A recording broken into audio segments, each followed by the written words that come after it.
Today's topic is conducting polymers. Conducting polymers. Most of the organic polymers are bad conductors of electricity due to the non-availability of large number of free electrons, which is actually responsible for conductivity. So in majority of the polymers there is no free electrons are present, that is why it acts as insulator. But conducting polymers, they are organic polymers that can conduct electricity.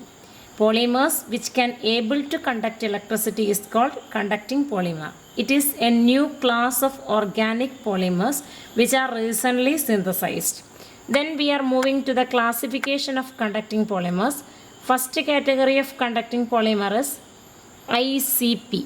ICP. ICP means intrinsic conducting polymers, or they are also called intrinsically conducting polymers. These polymers are substances whose polymeric backbone contains continuous sp2 hybridized carbon atom. That means they contain delocalized conjugated pi electrons in their polymer chain.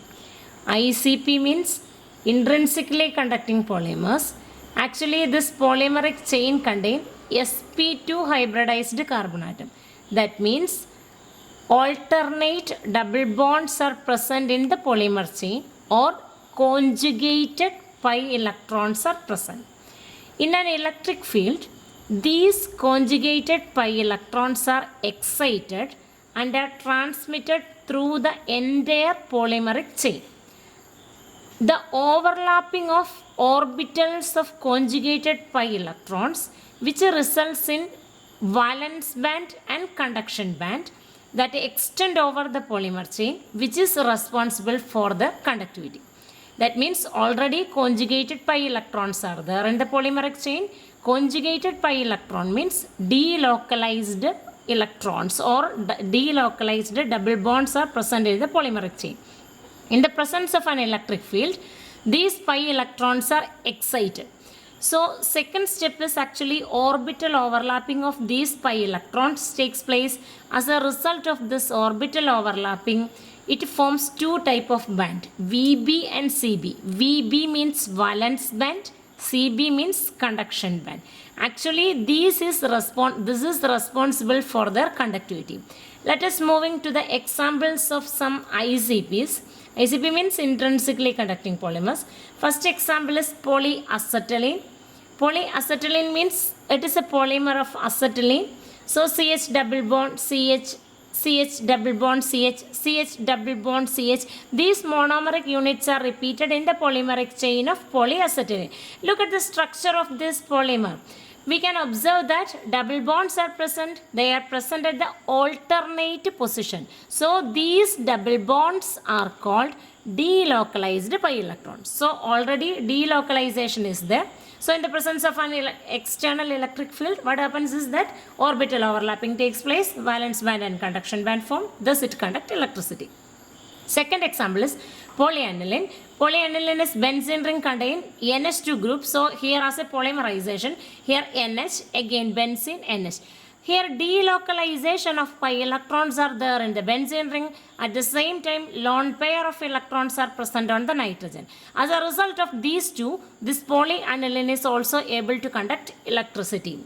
Hope all of you understood the two examples. So these two examples, we can see that alternate double bonds or delocalized pi electrons are present in the polymeric chain. So as a result of this, in the presence of electric field, actually these polymers results in the formation of valence band and conduction band as a result of orbital overlapping.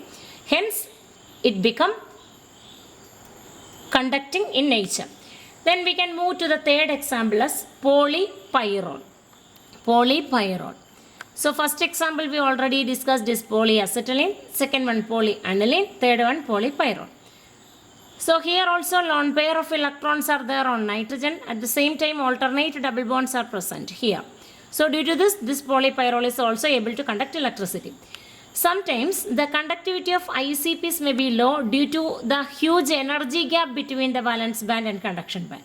In such cases, we want to increase the conductivity of such polymers by introducing either positive charge or negative charge on the polymeric chain.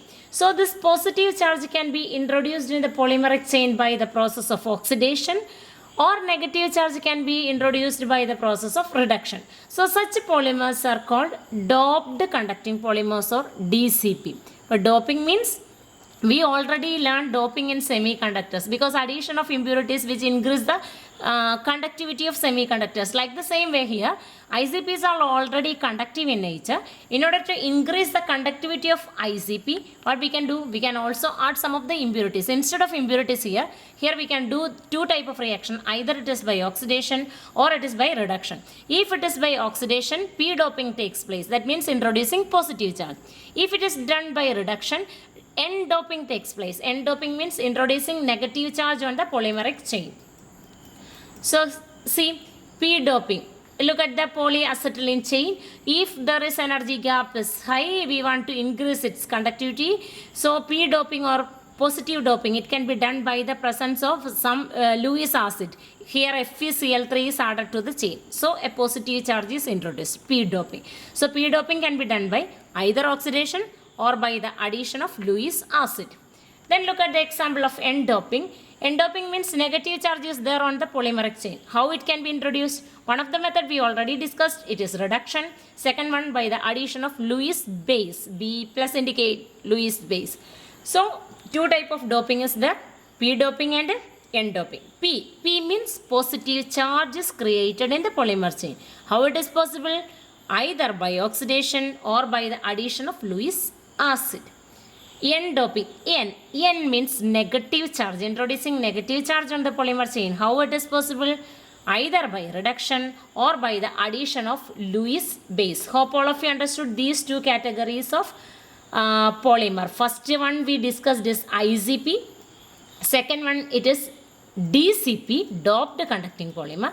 And one more category is there, it is ECP. ECP means extrinsic conducting polymers or extrinsically conducting polymers. Okay. First category ICP, intrinsically conducting polymer. Second one DCP, doped conducting polymer. And third one ECP, extrinsically conducting polymers. Here the conductivity of the polymer is due to the presence of externally added ingredient. Okay. Due to the presence of externally added ingredient or substance. Hence it is called extrinsic conducting polymer. E, externally added ingredient. Here ECPs are again classified under two categories. First one is conductive element filled conducting polymer. That means the conductive elements such as carbon black, metal fibers, metallic oxides, etc. are added to the polymer. This polymer acts as a binder to hold the conductive element. So as a result of this, the polymer also able to start conduct electricity. Such polymers have low cost, lightweight and good mechanical property. Conductive element filled polymer. Here the externally added substance is a conductive element. By the addition of this conductive element to the normal polymer chain, actually this polymer chain bind this conductive element and it also able to start conducting. Okay. Then second category is blended polymer.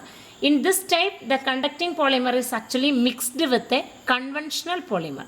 Such polymers have good thermal, electrical and mechanical properties. Blending means mixing up of two different type of polymers. Here which are the two different type? One is the conducting polymer and other one is the conventional polymer. So as a result of this, these polymers, it possesses good thermal, electrical and mechanical properties. There are three different types of conducting polymers are there: ICP, DCP, ECP. Intrinsically conducting polymer, doped conducting polymer and extrinsically conducting polymer.